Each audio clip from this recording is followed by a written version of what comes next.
একদিন একজন গরিব লোক রাস্তায় 10টি টাকা পেল। সে ভাবতে লাগলো, এই 10 টাকায় কি কেনা যাবে। সারাদিন এই 10টি টাকার চিন্তায় সে সময় নষ্ট করে ফেলল। পরে সেই 10 টাকা ফেলে দিল। সে বলল, হে আল্লাহ, এই 10 টাকার জন্য আমি আজ সকাল থেকে আপনাকে একবারও স্মরণ করিনি। সেই সব লোক আপনাকে কিভাবে স্মরণ করে যাদের লাখ টাকা আছে? আল্লাহ সুদ হারাম করে দিয়েছেন, আমরা ব্যাংক বানিয়েছি।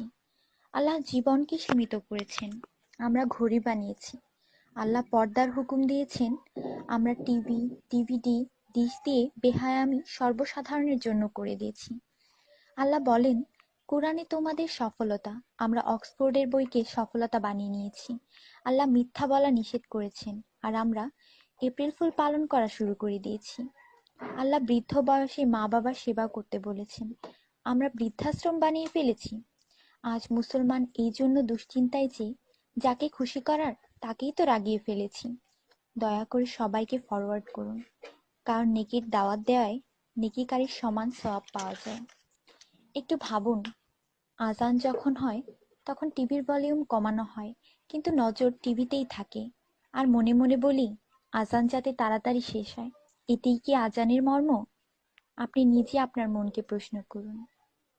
আজানের জবাব দেওয়ার চেষ্টা করুন, যাতে মৃত্যুর পর কালিমা তাইয়্যিবা আমাদের নসিব হয়। অনুরোধ, এই মেসেজটি সবার কাছে পৌঁছে দিন। বন্ধুরা, আমাদের দাওয়াতে যদি কেউ না আসে, আমরা রাগান্বিত হই। আল্লাহর পক্ষ থেকে আমাদের জন্য প্রতিদিন 5 বার দাওয়াত আসে, আর আমরা নামাজ পড়ি না। তাতে কি আল্লাহ আমাদের উপর রাগান্বিত হন না? এটি শুধু মেসেজ না, বাস্তবতা।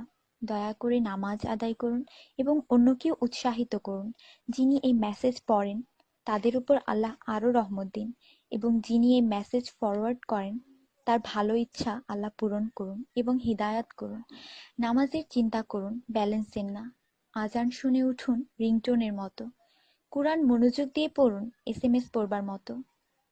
জীবন সবসময় থাকবে না নেটওয়ার্কের মতো। নামাজ ত্যাগ করা মানে আল্লাহকে রাগান্বিত করা। ফজর 6 মিনিট, জোহর 15 মিনিট, আসর 8 মিনিট, মাগরিব 10 মিনিট, এশা 18 মিনিট, মোট 57 মিনিট। 80% লোক এই মেসেজ ফরওয়ার্ড করে না। দয়া করে আপনি করুন। আল্লাহ সবার মঙ্গল করুন। আমিন।